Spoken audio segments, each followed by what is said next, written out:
ในโอกาสเกิดอาศัยท้องแม่แบ่งปันดินน้ำลมไฟมาเป็นเนื้อเป็นตัวถึงพ่อแม่สิแบ่งดินน้ำลมไฟเป็นเนื้อเป็นตัวเฮาแต่สิ่งที่ตกแต่งให้เฮาเป็นผู้ยิ่งให้เฮาเป็นผู้ชายเป็นคนขี้ร้ายเป็นคนงามเป็นคนโง่เป็นคนฉลาดเป็นคนถูกเป็นคนรวยอันนั้นขึ้นกับบุญเนี่ยขึ้นกับบุญกับบาปที่ได้เฮ็ดได้สร้างได้ทำไว้ตั้งแต่อดีตก่อน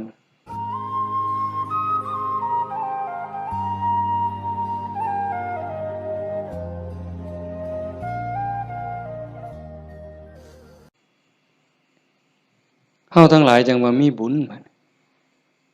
มันมาจากขันธ์แล้วหนีจากนรกพ้นนรกพ้นเปรตพ้นอสุรกายพ้นสัตว์เดรัจฉานได้มาเป็นคนยกระดับจากคนมาเป็นมนุษย์มีศีลมีธรรมเข้าใจในเรื่องเล่าของชีวิตแก้วแหวนเงินทองเฮาก็หาอยู่ประกอบสัมมาอาชีพเลี้ยงปากเลี้ยงท้องเลี้ยงลูกเลี้ยงหลานอยู่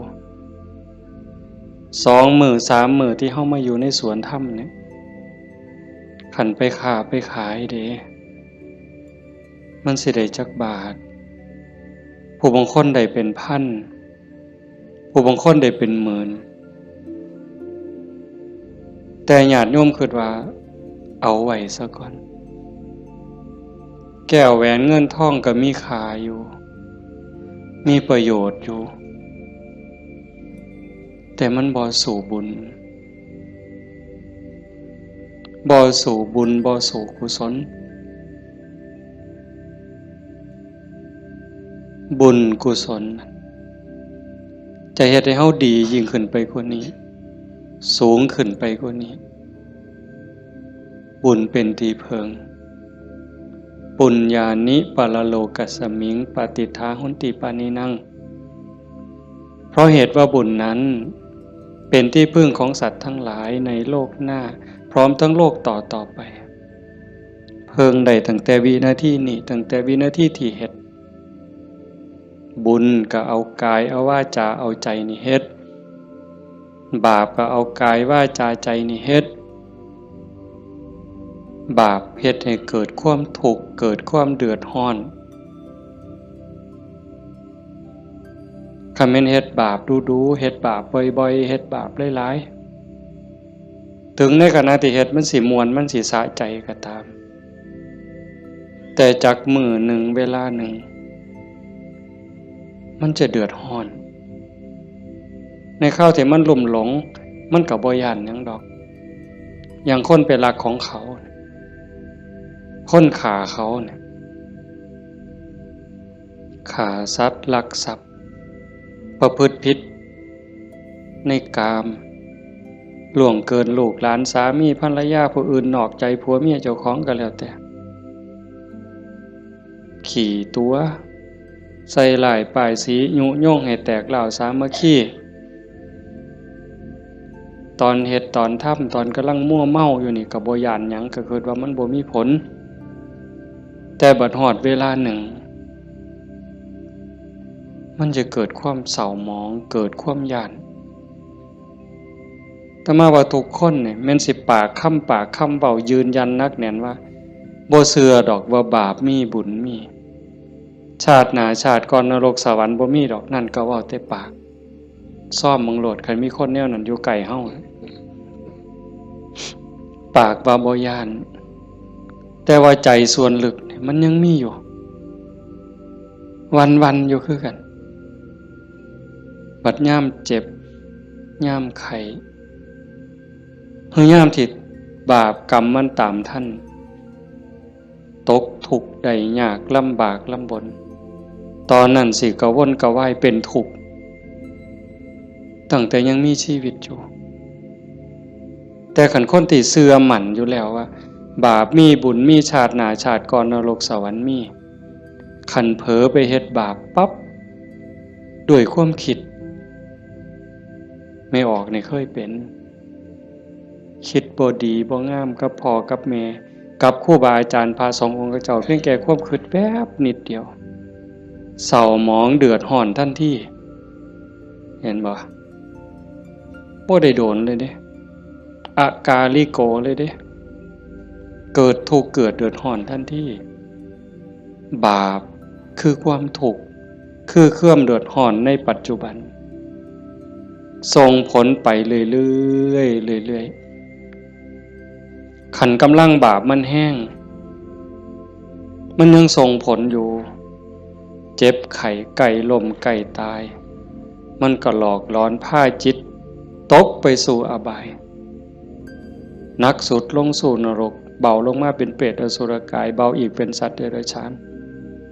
ใส่บาปใส่กรรมอยู่นั่นเบาบางแล้วเมื่อเวลากลับมาเกิดเป็นคนอีกเถื่อเศษบาปตามมาพิการหูหนวกตั้งแต่เกิดผู้บางคนตาบอดตั้งแต่เกิดผู้บางคนอวัยวะบ่สมส่วนผู้บางคนอวัยวะครบคือหมูตีนครบมือครบแข้งขาครบแต่ว่าขี้ร้ายโยมว่ามันถูกซ้ำใดเห็นหมูเขางามเจ้าของก็นั่งเศร้าซองก็โจกงามเลยจะเป็นอุกจะเป็นอังลังเถื่อก็หน้าตาดี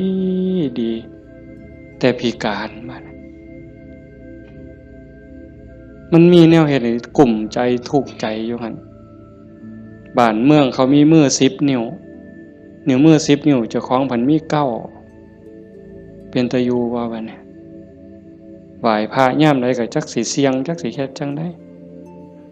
ขาดก็บ่ดีคันเกินมา11 นิ้วแล้วบัดนี้สิ่งเหล่านี้เป็นผลของบาปที่ตามมาเล็กๆนะคันแม่นว่าอวัยวะก็คือหมู่อยู่หน้าตาก็พอไปวัดไปว่าก็บ่พอสิอายคนปานใดแต่ว่าทุกข์ล่ะเฮ็ดเวียกปานไฟไหม้มือไหม้ตีนคำบ่ได้ยืนขึ้นบ่ได้อยู่แต่บ่พออยู่พอกินจักเถื่อเอาคันหาอีกแนวนึงดีล่ะพ่ออยู่พ่อกินหน้าตาก็พ่อไปวัดไปว่าแต่ว่าได้ผัวขี่เหล้าเป็นจังไดคันสิป้ามันก็หักอยู่ได้เมียปล่อยเก่งบัดนี้เป็นจังไดเจ้าพ่ออยู่บ่บัดนี้ก็ยังว่าคู่กรรมคู่เวรเอาให้อีกก็ได้ผัวก็ดีดีเมียก็ดีดีบอกกันอ้อมแอมอ้อมแอมปานเทวดาแต่ว่าลูกปานผีบัดนี้ผานมันอย่างเดียวนอนก็บ่หลับกลางเว้นก็เป็นทุกข์กลางคืนก็เป็นทุกข์คิดอยากแต่น้ำลูกชายก็พอแห้งแล้วลูกสาวก็พอแห้งแล้วนั่นคือผลบาปแต่บุญล่ะบุญเป็นสื่อของความสุขเป็นสื่อของความดีความงามนำมาซึ่งความเจริญในขณะที่เฮ็ดปั๊บเฮ็ดบาปก็เอากายวาจาใจเฮ็ดบุญก็เอากายเอาวาจาใจนี่เฮ็ดแต่ว่าบุญเฮ็ดแล้วมีความสุขบ่ต้องรอชาติหน้ายังไม่ออกมาในสวนธรรมกราบพระปั๊บบ่แม่นกราบตามธรรมเนียมเนี่ยกราบด้วยความเข้าใจว่าเฮากราบพระรัตนตรัยพระพุทธเจ้าพระธรรมพระสงฆ์พระพุทธะนี่อยู่ในใจกราบลงไปโดยสำนึกขึ้นขององค์สมเด็จพระบรมศาสดามันเกิดความอิ่มใจเกิดปีติสิสังเกตไม่ออกสังเกตเจ้าของอยู่ว่าเวลาเฮานั่งสมาธิเนี่ยคือภาคค่ำเนี่ยแหละภาคแรงเนี่ย5 โมงแรง 6 โมงแรงนั่งสมาธินิ่งๆหอดเวลาทำวัด คุกเข่าขึ้นกราบงามๆนิ่มนวลคือกราบไปบนหลังพระบาทของพระพุทธเจ้ากราบลงไปบนหลังตีนเอาภาษาเฮาเอาหน้าผากแตะลงไปบนหลังตีนของพระพุทธเจ้ากราบ3 เทื่อแล้วเงยขึ้นประนมมืออะระหังสัมมาสัมพุทโธภะคะวาพระผู้มีพระภาคเจ้าเป็นพระอรหันต์ดับเพลิงกิเลสเพลิงทุกข์สิ้นเชิงตรัสรู้ชอบได้โดยพระองค์เองโอ้ซ้ำนี่มันอิ่มน้ำตาไหลอ่อนซ่อนเจ้าของอิ่มใจภูมิใจเด้ทั้งเถื่อเฮาบ่ต้องเว้าคิดซื่อๆนั่งสมาธินิ่งๆทบทวนพระพุทธเจ้าเพิ่นเป็นไผมาจากไสเฮ็ดจังได๋ได้เป็นพระพุทธเจ้าบุกบั่นฝ่าฟันเสียสละหยังมาแน่กลัวได้เป็นพระพุทธเจ้าพอได้เป็นพระพุทธเจ้าแล้วขนขวายในการบอกการสอนการแนะการนำพระมหากรุณาธิคุณที่ยิ่งใหญ่หวังให้สรรพสัตว์ทั้งหลายพ้นไปจากความทุกข์พ้นไปจากการเกิดการแก่การเจ็บการตายพอพระองค์เห็นว่าวัฏฏะสงสารนี้หาความปลอดภัยอีหยังบ่ได้เฮ็ดบุญบักใหญ่หลวงตกนรกก็มีเฮ็ดดีมาตลอดชีวิตพลาดนิดเดียวล่วงลงสู่อบายก็บ่อึดแม่นสิเกิดมาเป็นคนดีแล้วงามแล้วร่ำรวยเฉลียวฉลาดมียศถาบรรดาศักดิ์แล้วแต่ความทุกข์ก็บ่เคยห่างหายไปจากคนเกิดเป็นทุกข์โยมกระทบทวนเห็นเกิดในท้องแม่9 เดือน10 เดือนพัฒนาการเฮานั่งคดจ้องของอยู่ในท้องแม่มือคลอดแม่ก็เกือบตายทั้งเถื่อก็ตายอีหลีแม่ก็ห้องโฮโพสังกาหมดลูกหลุดออกมาสลบเลยลูกพดออกมาปั๊บก็หายกากหลด100%เต็มหมดสุคนทุกข์เลยเกิดมาทุกข์แก่ก็ทุกข์หูจักสุคนแล้วนั่งอยู่นี่เจ็บแขวเจ็บข้างเจ็บแข้งเจ็บขาปวดหลังปวดแอวเคยหมดสุคนนะหัวงอกตั้งแต่หัวงอกก็คือมันบ่เจ็บบ่ปวดก็ทุกข์เว้ยไม่ออกเป็นเลยว่ะซองกระจกเห็นผมงอกนี่ถอนปั๊บโลดย่านเข้าว่าเจ้าของเฒ่าเห็นบ่อายุ30-40คนเขาเอิ้นแม่ใหญ่ได้งวกปั๊บตาเขียวปื้อโลดเด้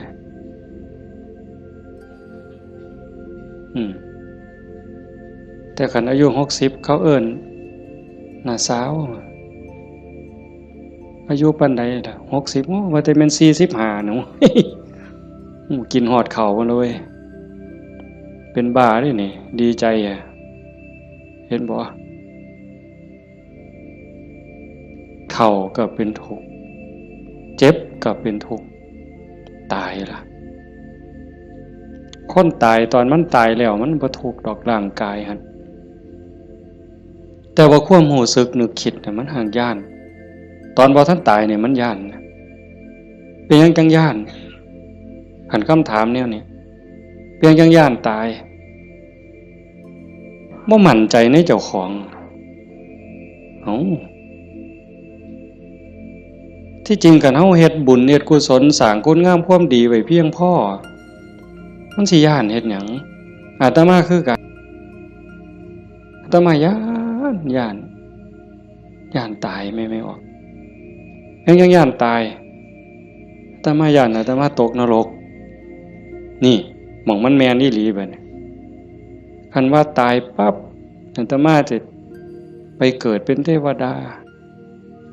มีสวรรค์วิมานกว้างใหญ่มีบริวารล้อมหน้าล้อมหลัง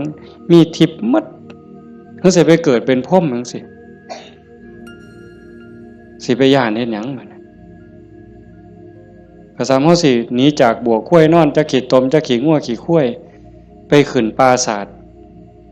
มีเครื่องหอมเครื่องท่ามีความหอมเต็มสะดวกสบายเฮาก็บ่ได้ย่านแต่นี่มันสิตกลงไปหลายกว่าเก่าเนี่ยมันก็เลยย่านแม่นคือบ่อาตมาบ่ฮู้ดอกโยมก็คิดเอาเองว่าโยมย่านคืออาตมาบ่ตายมันทุกข์ลางเทื่อก่อนตายเนี่ย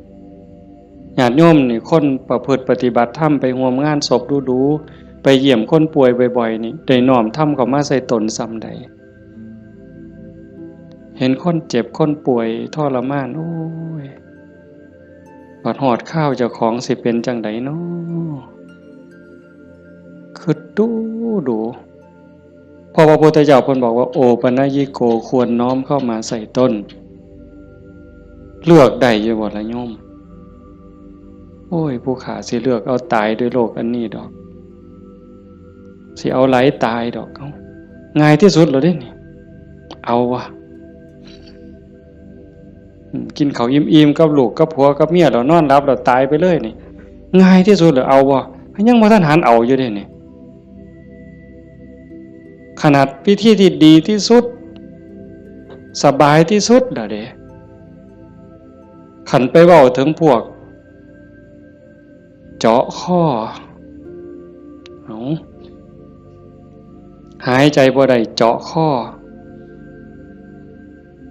พวกท่านก็ป้อนอาหารทางสายยางเจาะสวงเอาเงี้ยวออกบัดนี้เลือดก็ใส่ทั้งแขนข้างนึงน้ำเกลือก็ใส่แขนข้างนึงออกซิเจนงุ่มดังอีกเจาะสวงเอาน้ำออกบัดนี้อุ้ยผู้ใดคิดว่าเจ้าของสิบ่ถูกแนวนั้นแน่อยู่นี่ยกมือขึ้นเบิ่งบ่มีหลักประกันหยังเลยพระพุทธเจ้าเป็นผู้มีพระมหากรุณาธิคุณคิดเห็นบุญคุณของพระองค์เที่ยวบอกเที่ยวสอนจากป่าสู่ป่าจากเขาสู่เขาจากกระท่อมของคนขอทานฮอดปราสาทราชวังของพระราชามหากษัตริย์คิดเห็นบุญคุณของพระองค์จังซี่เฮาได้มาเฮ็ดนำทำตามมันเป็นบุญแน่ๆคิดพ่อคิดเห็นนั่งสมาธิพิจารณาไปเกิดอิ่มใจพอใจสุขใจเดียวนี้คิดเบิ่งเจ้าของมันถึงสิเกิดบ้านนอกคอกหน้าบ้านป่าคาดอนบ่ร่ำรวยเป็นแสนเป็นล้านคือเพิ่นแต่ว่าเฮามีวัดมีครูบาอาจารย์มีพี่มีน้องที่รักศีลรักธรรมเฮามีสัมมาทิฏฐิมีความเห็นถูกเห็นตรงตามคำสอนพระพุทธเจ้าอย่างน้อยๆนี่เชื่อว่าบาปมีบุญมีชาติหน้าชาติก่อนนรกสวรรค์มีเฮ็ดดีก็ย่อมได้รับผลดีเฮ็ดชั่วก็ย่อมได้รับผลชั่วพระพุทธศาสนาสอนเรื่องเหตุเรื่องปัจจัยเพราะสิ่งนี้มีสิ่งนี้จึงมีหวานพืชจังไดก็ได้ผลจังซั่นอ่อนซ่อนเจ้าของภูมิใจในเจ้าของแม่นสิเกิดบ้านนอกคอกหน้าทุกข์ยากปากหมองบ่ร่ำบ่รวยบ่สวยบ่งามแต่เฮามีโอกาสได้เข้าวัดได้มีโอกาสปฏิบัติธรรมเป็นผู้บ่ประมาทได้ยินเสียงปากเสียงเว้าของครูบาอาจารย์น้อมนำลงสู่การประพฤติปฏิบัติซ้ำนี่เฮากับพ่อแห้งอ่ะเนี่ยโยมเป็นบุญล่ะนี่เกิดปีติเกิดความอิ่มใจแล้วก็ตั้งตนในความบ่ประมาทอีกอันนี้หมายถึงบุญเฮ็ดปั๊บก็เกิดความสุขใจอิ่มใจปั๊บขันเฮ็ดเรื่อยๆเฮ็ดบ่อยๆเฮ็ดดูๆจิตนึกตั้งแต่ถึงคุณงามความดี บัดเจ็บบัดป่วยบัดไข้บัดหนาวบัดสิลมสิตายนิมิตที่มันดีมันงามนำพาดวงจิตดับปุ๊บไปสู่สุคติขันมันเฮ็ดดูอันนี้หมายถึงดีเด้ให้ท่านรักษาศีลเจริญภาวนาเลี้ยงพ่อเลี้ยงแม่เขาวัดเขาว่าสร้างน้ำทำบุญมีจิตเอื้อเฟื้อเกื้อกูลขันมันเฮ็ดดูบ่อยๆจิตมันเที่ยวทางนี้ดูอันดอกมันก็ง่ายต่อการสิเกิดสิ่งเหล่านี้ในการจูงจิตไปสู่สุคติดับปุ๊บก็ไปสู่สวรรค์ไปสู่พรหมอื่นว่าไปสู่สุคติใส่บุญใส่กุศลไปจนหมดแห้งของบุญของบาปของบุญของกุศลส่วนนั้นหมดเวลาขันบ่ท่านถึงความเป็นพระอริยเจ้ากลับมาเกิดเป็นคนอีกเถื่อบัดนี้ ผลบุญพามาเกิดเป็นคนเศษบุญตามมาปุ๊บรูปร่างหน้าตาผิวพรรณสวยสดงดงามมีความอ่อนน้อมอ่อนโยนมาแต่ต้นเกิดในตระกูลสูงเชื่อผู้ดีให้ทานมาหลายๆด้วยจิตศรัทธารวยตั้งแต่เกิดแต่มาว่ามาหลายปีแล้วว่าขันคนให้ท่านด้วยความศรัทธาด้วยความเลื่อมใสเฮ็ดด้วยความจริงใจผลมันให้รวยบางเทื่อรวยตั้งแต่เกิดบ่ทันมื่นตาซ้ำปู่ย่าตายายเตรียมฝากธนาคารไว้ให้เปิดบัญชีไว้รับเป็นร้อยล้านพันล้านล่ะเห็นบ่ล่ะนั่นคืออานิสงส์ของศีลของทานของบุญของกุศลสวยรวยสวยผอมงามผอมรวยผอมฉลาดผอมโรคภัยไข้เจ็บหน่อยอายุยืนมีคนเคารพนับหน้าถือตาเว้าหยังคนก็เชื่อถอยฟังคำผู้ใดบ่อยากได้เนี่ยก็ 100% ทุกคนอยากได้แต่ว่าอยากซื่อๆมันบ่ได้แบบนั้นต้องเฮ็ดต้องสร้างเหตุปัจจัย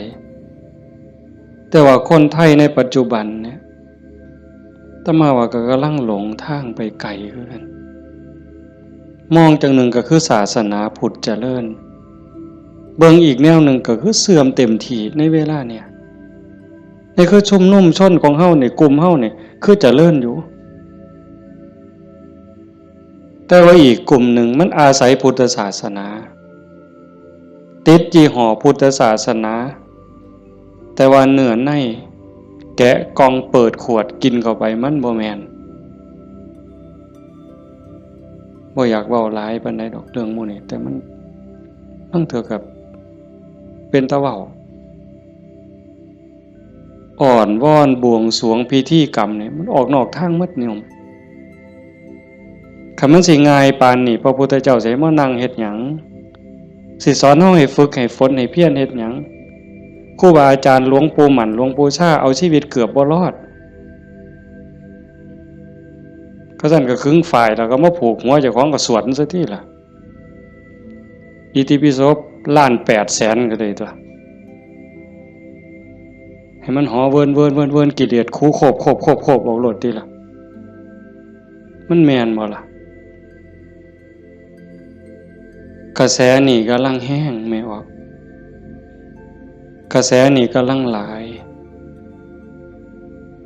นั่งเถื่อกับเงินนี่เป็นตัวตั้งบ่ได้ตั้งใจดอกแต่ขี่รถมาได้ยินไหมเปิดวิทยุฟังแถวนี่ล่ะวิทยุแถวนี่ล่ะหมดน้ำกันนี่ล่ะเนาะพอมันได้เงินหลายบางมื้อวันที่2บ่อาตมาไปเทศงานนึงเทศจบคนกำลังลังมาอันนี้มื้อสาวมื้อรุ่นก็เลยถามประธานงานเขาก็บ่ฮู้ดอกว่าท่านเข้าใจว่ามันเป็นแนวใดนะถามว่าเป็นจังได๋งานเรียบร้อยดีอยู่บ่เรียบร้อยอยู่ค่าน้อยเพิ่นว่าอุ้ยได้เงิน 800,000 กว่าเพิ่นว่าสาธุว่ะงานคืนเดียวง่ายๆแจกไม่หีบกันหมดคืนเนี่ย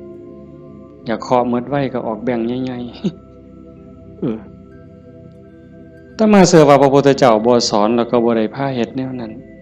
แต่แนวจังซี่นี่แม่ออกบ่ออกนอกจากเป็นบุญเป็นกุศลเด้เฮามาเฮ็ดในมื้อนี้เวลานี้เด้นอกจากมาสร้างบุญแล้วมาหาที่เพิงสำหรับดวงจิตดวงวิญญาณเจ้าของแล้วชีวิตมันมีกายกับใจอย่างว่า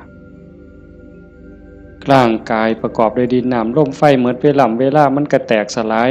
ดินขึ้นดินน้ำขึ้นน้ำลมขึ้นลมไฟขึ้นไฟแต่กระแสจิตกระแสใจกระแสวิญญาณเดินทางต่อหอบบุญหอบบาปไปขันดวงจิตดวงใจดวงใดได้รับการพัฒนานอกจากบุญแล้วพัฒนา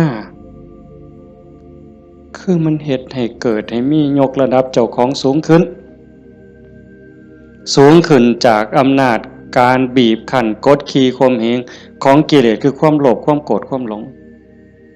จิตดวงนั้นเบายิ่งเบายิ่งละเอียดยิ่งสูงใกล้พระพุทธเจ้าไปเรื่อยๆเรื่อยๆเรื่อยๆขันใจต่ำก็หมายความว่ากิเลสถมมันหลายใจสูงกิเลสติดหน่อยขันสูงที่สุดกิเลสเกาะบ่ได้ก็เป็นอิสระจากกิเลสไปเข้ามาเดินจงกรมมานั่งสมาธิสวดมนต์ฟังเทศน์ฟังธรรมก็เพื่อสิซักฟอกจิตใจเจ้าของการฟังธรรมนี่ก็เป็นตนหนึ่งเฮ็ดให้เฮาได้เกิดปีติเกิดความสุขเกิดสมาธิตั้งแต่เกิดความเข้าใจได้ส่องได้ทางยกจิตเจ้าของให้มันสูงยิ่งขึ้นได้เฮาก็เฮ็ดหลายๆอย่างทั้งการฟังทั้งการประพฤติปฏิบัติทั้งการสวดมนต์เฮาทำวัดแปลมันยิ่งเห็นยิ่งเข้าใจอย่าเอาเพียงแค่มวลเอาเพียงแค่ความไพเราะอย่างเดียวเฮาสวดซ่าๆเฮามีโอกาสพินิจพิจารณาถึงความหมายที่เฮากล่าวออกไปแต่ละคำน้อมนึกเห็นพระพุทธเจ้านึกถึงครูบาอาจารย์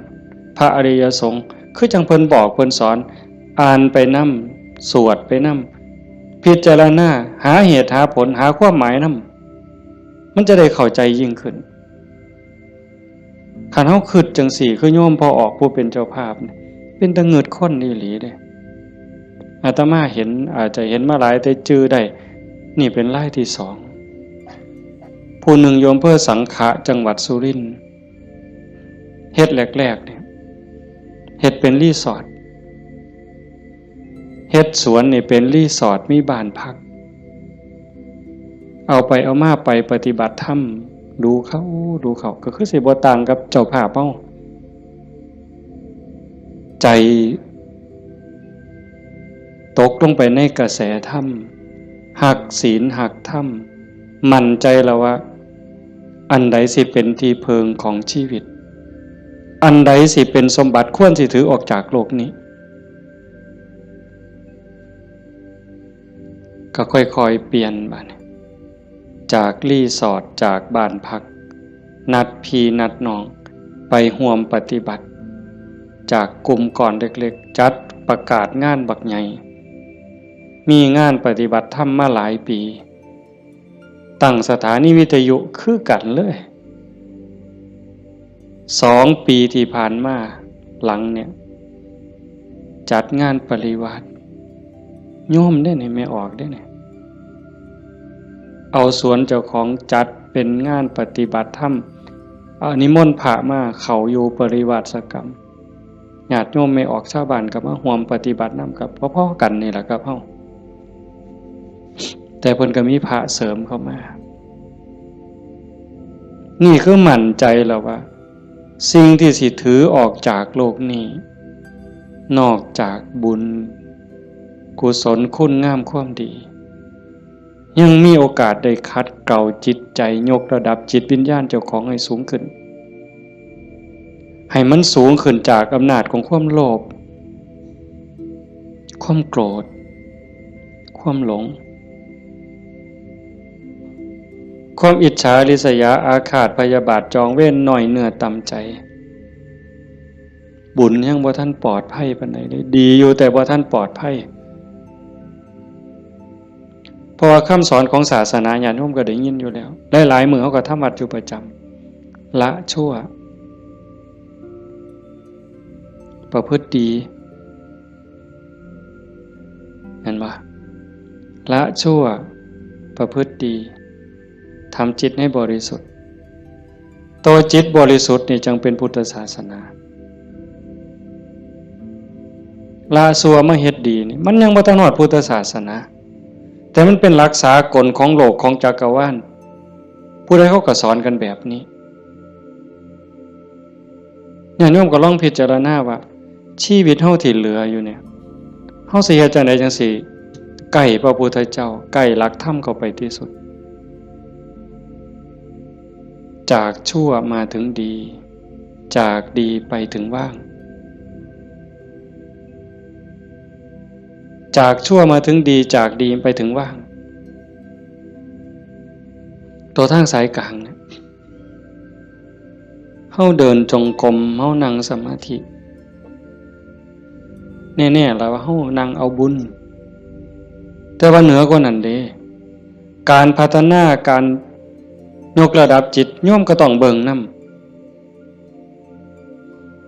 เพราะว่าธรรมะคำสั่งสอนของพระพุทธเจ้ามันปฏิบัติได้บ่จำกัดการสวากขาโตภควตาธัมโมพระธรรมเป็นสิ่งที่พระผู้มีพระภาคเจ้าตรัสไว้ดีแล้วเฮาสวดมนต์ว่าจังซี่ดีนี่หมายความว่าจังได๋ดีก็หมายความว่าบ่ชั่วตอบแบบพี่บ่าเว้าเด้ดีคือบ่ชั่วแต่ในความหมายนั้นดีแล้วหมายความว่าบ่ขาดพระพุทธเจ้าสอนไว้ตรัสไว้บ่ขาดแล้วก็บ่เกินพอดีสำหรับการดับทุกข์สำหรับการสร้างบุญสร้างกุศลสร้างประโยชน์กับส่วนรวมแล้วพอดีสำหรับการดับทุกข์บ่ต้องเติมเข้าไปอีกแล้วก็บ่ต้องเอาออกคำสอนเนี่ยบ่ต้องเอามาเติมคันพวกมาเติมกลายเป็นสัตว์ทำปฏิรูปเป็นของปลอมไปมองศาสนาสิฟั่นเฟื่อนมองเฮาสิหลงทางเสียเวลาของชีวิตเฮ็ดไปก็เสียเงินเปล่าเสียเวลาเปล่านั่นคือมันเป็นสัตว์ทำปฏิรูปเป็นของเกินเป็นของไร้สาระแต่ว่าเติมเข้ามายัดใส่พระโอษฐ์ของพระองค์ว่าอันนี้พระพุทธเจ้าตรัสนี่คือเหตุการณ์หลายๆอย่างอยู่ในเวลานี่ในสังคมชาวพุทธเฮาบ่ขาดแล้วก็บ่เกินสวากขาโตภควตาธัมโมพระธรรมเป็นสิ่งที่พระผู้มีพระภาคเจ้าตรัสไว้ง่ายแล้วนอกจากดีแล้วก็ง่ายนำเพียงจังว่าง่ายเป็นเหมือนกับเปิดของที่ปิดของที่ถูกปิดอันไหนเป็นคนปิดความบ่ฮู้อวิชชาความบ่ฮู้โมหะความหลงความมืดมันครอบงำจิตใจของเราสัตว์มาชั่วอนันตกาลจนเจ้าชายสิทธัตถะเสด็จออกบวชบำเพ็ญเพียรบารมีได้ตรัสรู้ใต้ต้นพระศรีมหาโพธิ์ก่อนพุทธศักราช45ปีนั้นจึงเปิดขึ้นมาได้นักบวชก่อนพระองค์เนี่ยเฮาสินับหลายปานใด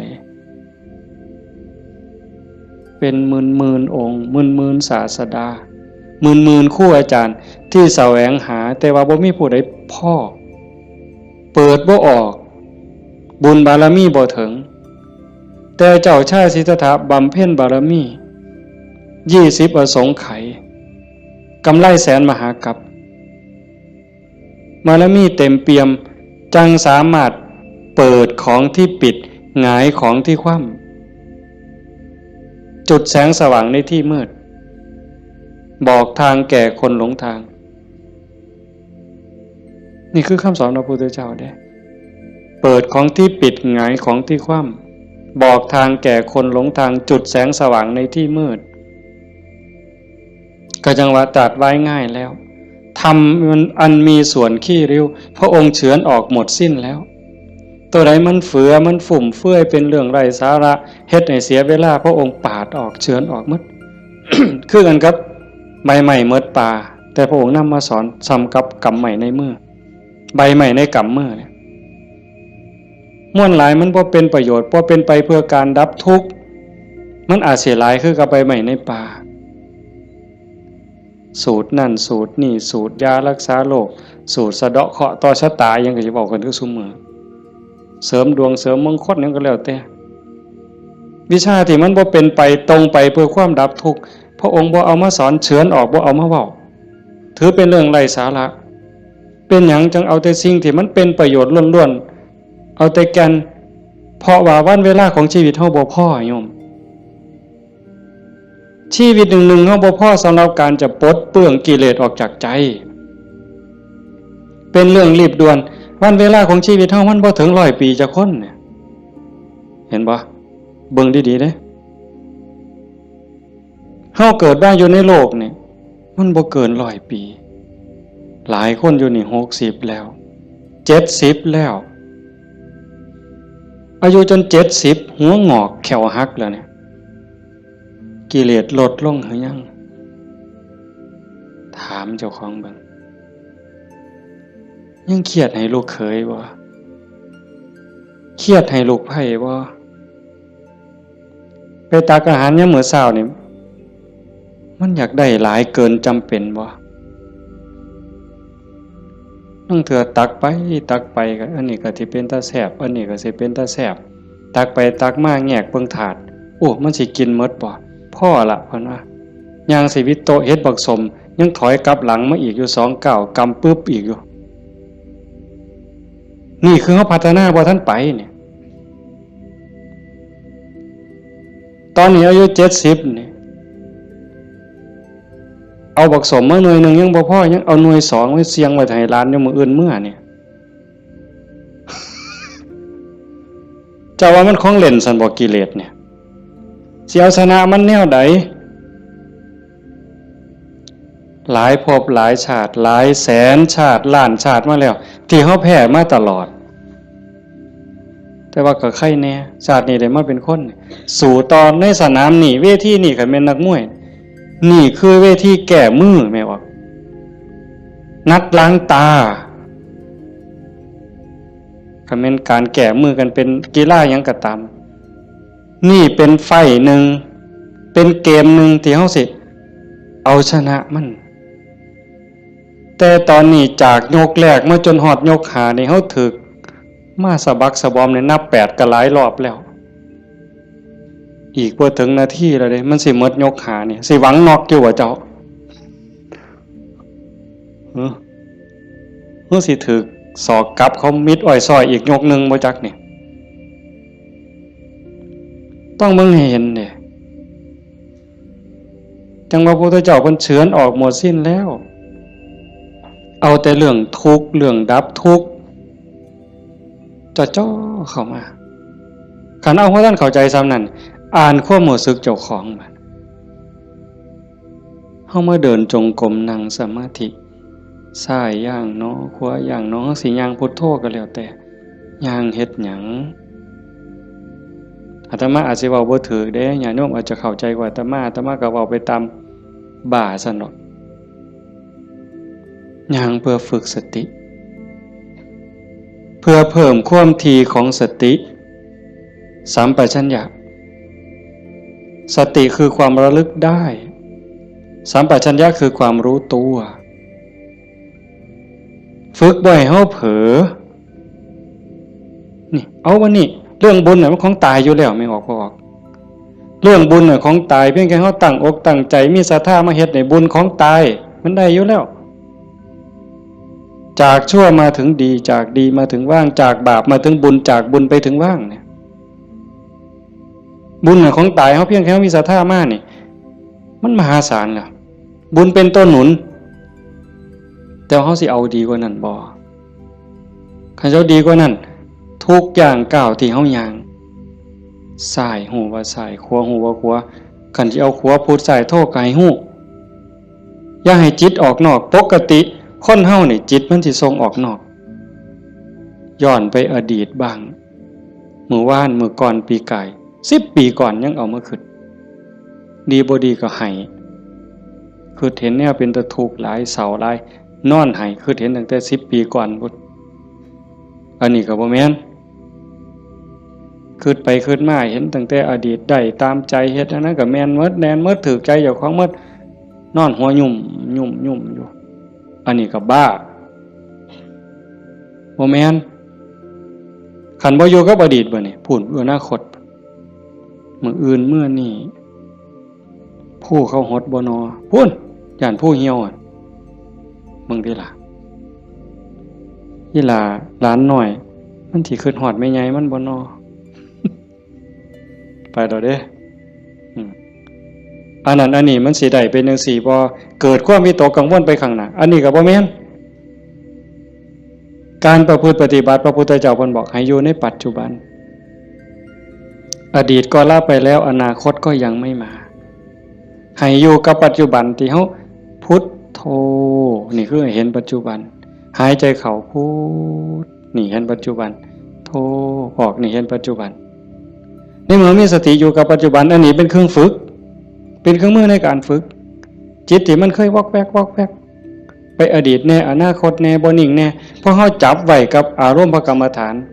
ผู้บางคนก็ท้องพองท้องยุบหนอพองหนอพุทโธคือลมหายใจซื่อๆเอามันมาจับไว้นี่จิตมันก็ค่อยนิ่งเข้าคันเฮาบ่ลดละความเพียรคันจะว่าถึงสติเป็นคือกับหัวสติเตสังนิวารนังสติเป็นเครื่องกั้นหยังกั้นกิเลสคือความเศร้าหมองคือความมืดความเศร้าหมองแห่งจิตแห่งใจบ่ให้มันมาท่วมทับจิตก็คือฝึกจังซี่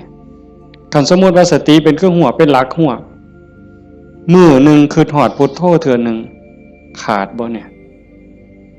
เมิดมื้อคือฮอดพุทโธได้เทื่อนึง2เทื่อ10เทื่อ100เทื่อก็ยังว่าห่างคันมันเป็นหลักหัวนี่ลมฮอดสร้างคันสมมุติว่าเฮ็ดไร่เฮ็ดนานี่บ่ว่าแต่งัวเขาสิมากินดอกข้วยสิมากินดอกลมฮอดสร้างหัวมันห่างแม่นมั้ยมื้อนี้เฮาฝึกดูๆมาเพียรปฏิบัตินี่ฝังหลักทีเขาแต่ก่อนมันห่างเป็น 2-3 เมตรสร้างเขาได้มื้อนี้ปักเขาไปกลางกึบเหลืออยู่เมตรครึ่งสร้างเขาบ่ล้มเนี่ยแต่ว่าข้วยเขาได้เด้ฝึกเขาไปอีกเพียรไปอีกพยายามเขาไปอีกฟักกึบเขาไปอีกจากเมตรครึ่งเหลือ75เส้นจบข้วยเขาบ่ได้งัวเขาบ่ได้แต่ว่าหมูอาจสิเขาได้เด้ดุดมุนเลยเสียบเข้ากลางกึบเหลือ30กว่าเส้นหมูเขาบ่ได้แต่หมาเขาได้มันเพี้ยนเข้าไปอีกซับเข้ากลางจาก30กว่าเหลืออยู่20 15ขึ้นไปหา20เสียบเข้าไปอีกเหลืออยู่10กว่าเส้นบัดแล้วไก่ก็เขาบ่ได้เสียบเข้าไปอีกไก่เขาบ่ได้กบอาจสิเขาได้ที่เขาอีกกบเขาบ่ได้เขียดโม่เขาได้ที่เขาอีกเขียดโม่เขาบ่ได้เขาได้แต่เขียดแค่หน้าสติเฮาคือกันสติสัมปชัญญะฝึกบ่อยๆฝึกดูๆเห็นดูๆฮู้ดูๆมันก็จะเป็นความชำนิชำนาญความระลึกรู้ระลึกเห็นบ่อยๆเกิดขึ้นอยู่ในปัจจุบันบ่อยๆบ่ได้แวบไปสู่อดีตบ่ได้แวบไปสู่อนาคตเกิดความตั้งมั่นเกิดความมั่นคงสติสัมปชัญญะสมาธิความตั้งมั่นได้บัดสมาธิคือความตั้งมั่นแห่งจิตบ่วอกแวกปัญญารอบรู้ในกองสังขารที่มันมาหลอกจิตสังขารกลางกายก็อีกอย่างนึงสังขารคือจิตใจก็อีกอย่างนึงกายนั่งนิ่งแต่ว่าจิตมันคิดไปทั่วทิพย์ทั่วแดนในเมื่อหูจักเรื่อยๆหูจักบ่อยๆพยายามผูกมันไว้ผูกไว้คอยตะล่อมจิตมันคือลิงเพิ่นยังว่าผูกไว้คือผูกลิงใส่หลักสติเป็นเหมือนกับเชือกองค์ภาวนาเป็นคือกับหลัก มันสิดื้อปานใดลิงมันดื้อไปโลดมันไปบ่ได้จักหน่อยมันก็ล้ามันก็ซ่าลงจักหน่อยก็นั่งจิตเฮาคือกันเฮาบ่เครียดดอกมันไปก็ปล่อยมันไประลึกได้ปั๊บก็กลับมาใหม่ระลึกได้ปั๊บกลับมาใหม่ดูเขามันก็มีทางมันก็เป็นความชินของมันอยู่จักหน่อยก็นิ่งได้พอแต่มันนิ่งมันอิ่มแน่ไม่ออกก็สิเคยเห็นหลายคนนั่นล่ะเก่งกว่าแต่มาล่ะนั่งอยู่นี่ซ่อมเบิ่งเนี่ยเกิดความอิ่มใจสุขใจคันเฮ็ดดูบ่อยๆอย่างเฮาเบิ่งท้องพองท้องยุบเห็นคักๆขณะที่ท้องพองขึ้นปุ๊บทอเส้นผมปุ๊บขึ้นมาก็เห็นยุบลงปุ๊บทอเส้นผมนี่ก็เห็นหายใจเข้าหายใจออกคือกันในนี่มันก็มีการเกิดดับเห็นอยู่ในเมื่อนี้ทั้งสัตว์ปั๊บเกิดปีติเกิดความสุขเกิดอิ่มใจอันนี้เล็กๆดอกของเล่นน้อยๆขนาดบางเถื่อเฮาเฮ็ดดูบ่อยๆจนได้หูจักมันแน่แล้วบัดเกิดมื้อนึงเวลานึงเฮามีเรื่องต้องคิดต้องอ่านมันหนหูหนหวยกัดกลุ่มกระวนกระวายคิดพอปั๊บคิดฮอดกรรมฐานหายใจเข้าดึงลมหายใจเข้าหายใจยาวๆบึ๊บหายใจออกบึ๊บเย็นว่าขนลุกวืบโล่งอันนี้ก็มีก็เป็นบอนพักอีกอันนึงคันเฮ็ดจังซี่ดูบ่อยๆเฮาสิเล่นจังไดกับมันก็ได้ไม่ออกเคยเบิ่งความคิดเจ้าของบ่นั่งเบิ่งซื่อๆเนี่ยหลังจากเบิ่งลมหายใจเข้าหายใจออกพอสมควรบัดเวลานึงเฮาอยากเล่นกับความคิดตั้งสตินั่งจังซี่ปั๊บก็หลับตาเบิ่งรูปเจ้าของนั่งหลังจากนั้นก็ย้อนเข้ามาทางในเบิ่งจิตที่มันนิ่งอยู่ธรรมชาติจิตมันนิ่งมันว่างมันสว่างเป็นประภัสสรแต่กิเลส ความโลภความโกรธความหลงนั้นมันเป็นแขกมาเยี่ยมมาเยือนชั่วคู่ชั่วข้าวเยี่ยมแล้วก็ไปเยี่ยมแล้วก็ไปแต่ว่าเฮาขาดสติบ่นี่มันเยี่ยมตลอดเวลามาทางตาแน่ทางหูแน่ทางจมูกแน่ทางลิ้นแน่ทางกายแน่รับหูรับตาไว้ก็มาทางใจคิดอยู่ตลอดนี่คือแขกในเมื่อแขกมาเยี่ยมดูจิตใจอ่อนล้าเจ้าของบ้านบ่ได้พักข้าแต่ต้อนรับแขก ไม่ว่าเคยเป็นบ่ล่ะสมมุติว่าเป็นเฮาเนี่ยนะเดี๋ยวกับผู้นั้นมาผู้นี้มาต้อนรับอยู่หมดมื้อหมดเว้นหาข้าวหาน้ำให้อยู่ให้กินคอยเว้าคอยจาทักทายปราศัยเมื่อยเนี่ย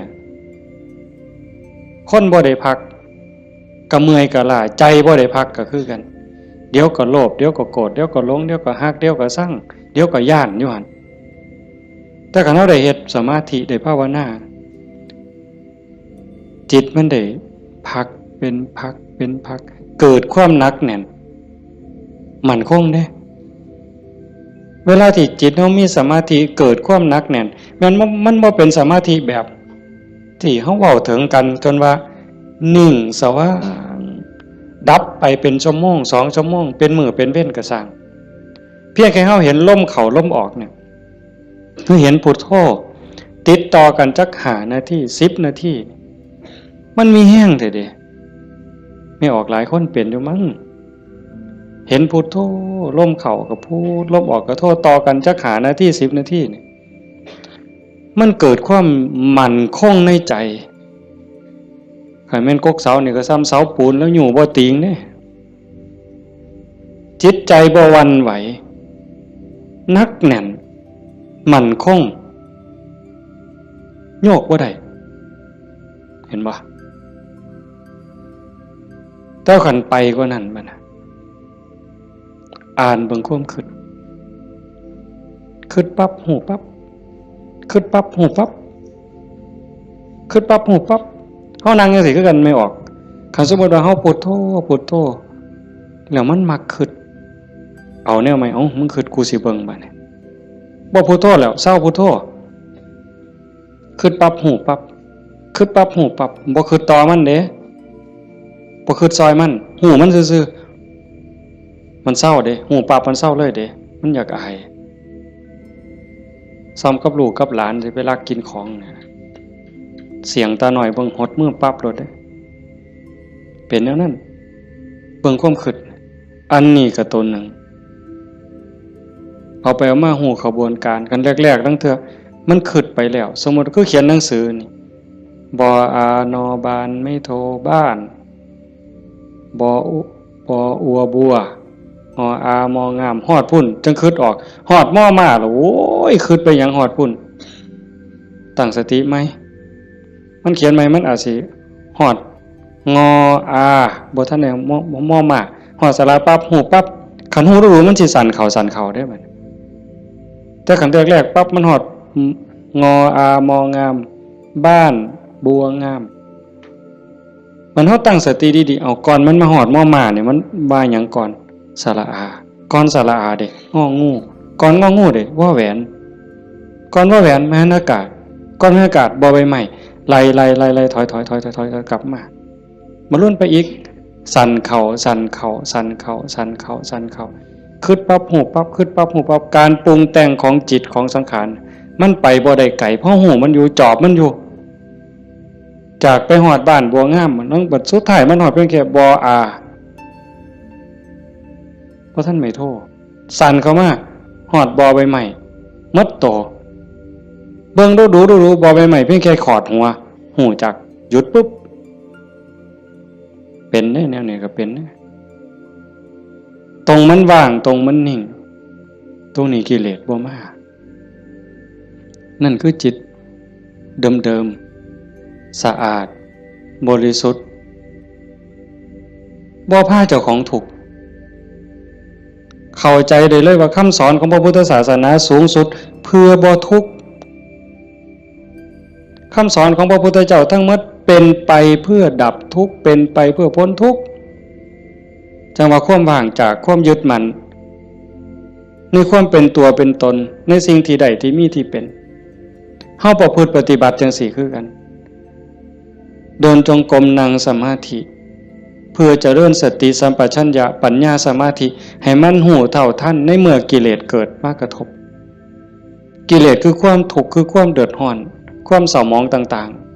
ๆมันจะเกิดขึ้นกับจิตกับใจมันมาทางไหนมันมาทางตามันเข้าทางตา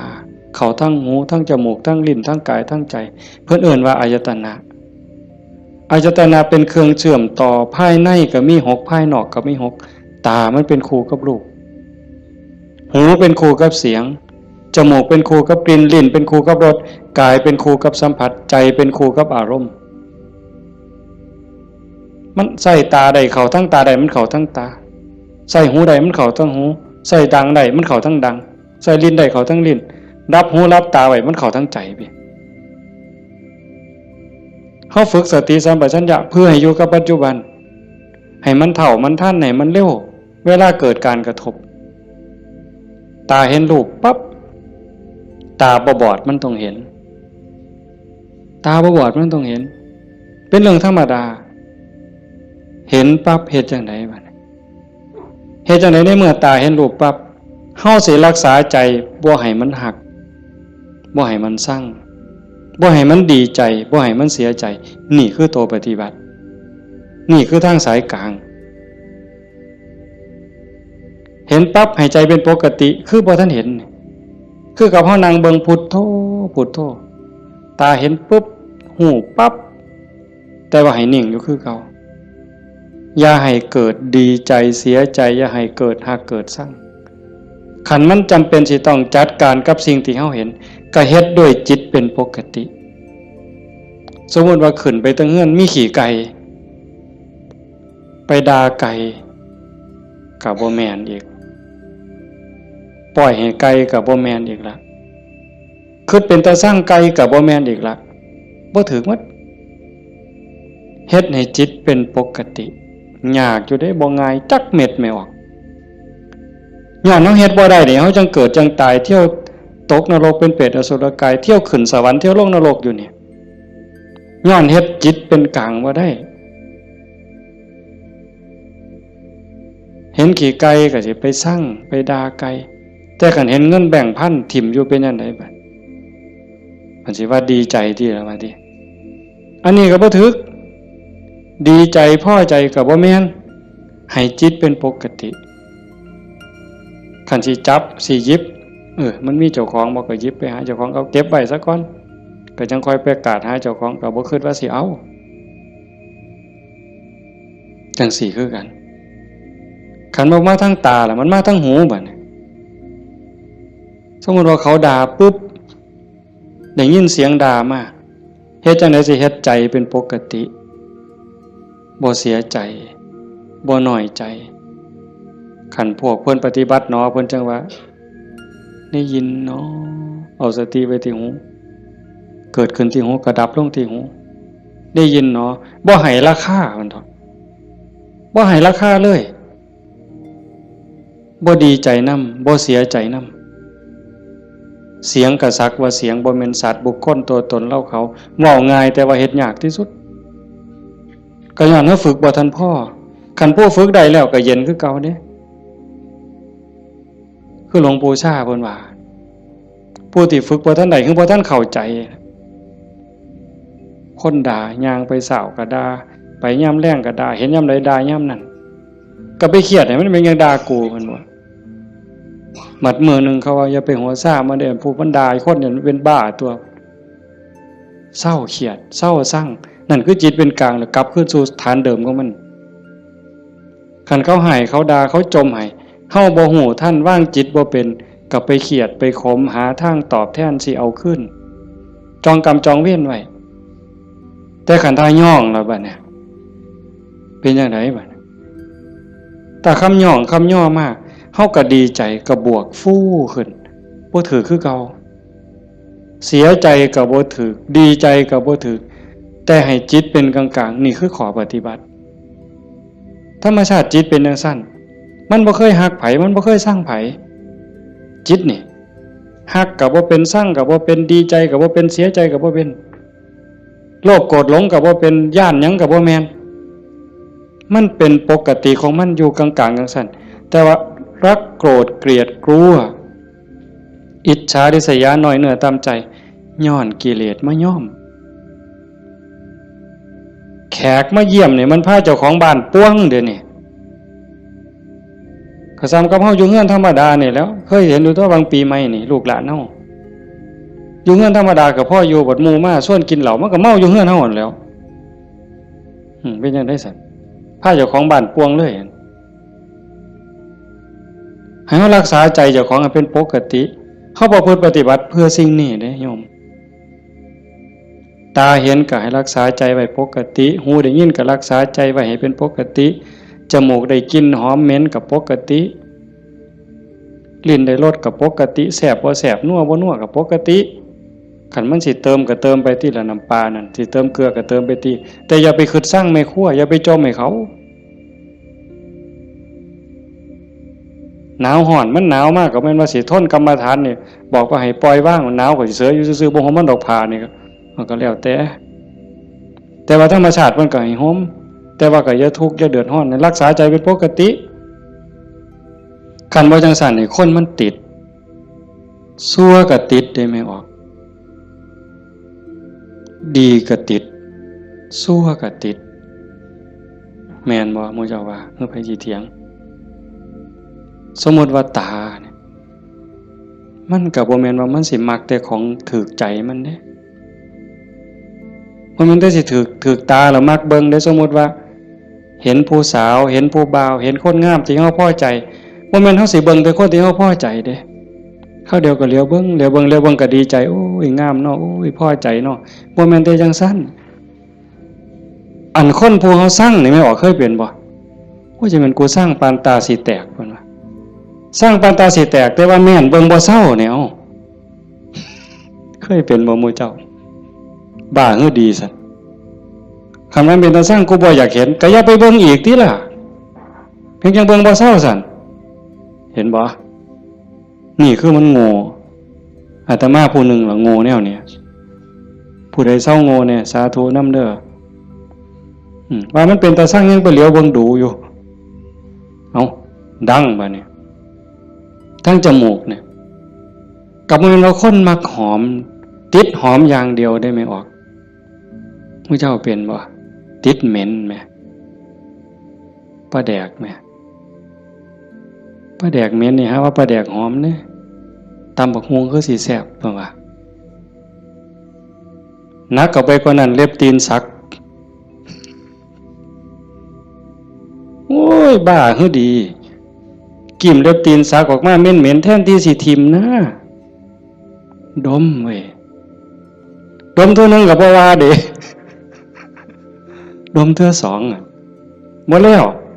แงกหน้าแงกหลังมีผู้เห็นกูบ่เนาะเพิ่นว่าลี่ดมนั่นน่ะเมืองอุบลเป็นด้วยวะยังจะเป็นแต่ศรีสะเกษเอาไว้โอ้ยแทนที่สิเอาถิ่มเนาะแต่มาว่าแงกหน้าแงกหลังเทื่อที่3ที่4บ่มีคนเห็นดมอีกสักเทื่อก่อนจังถิ่ม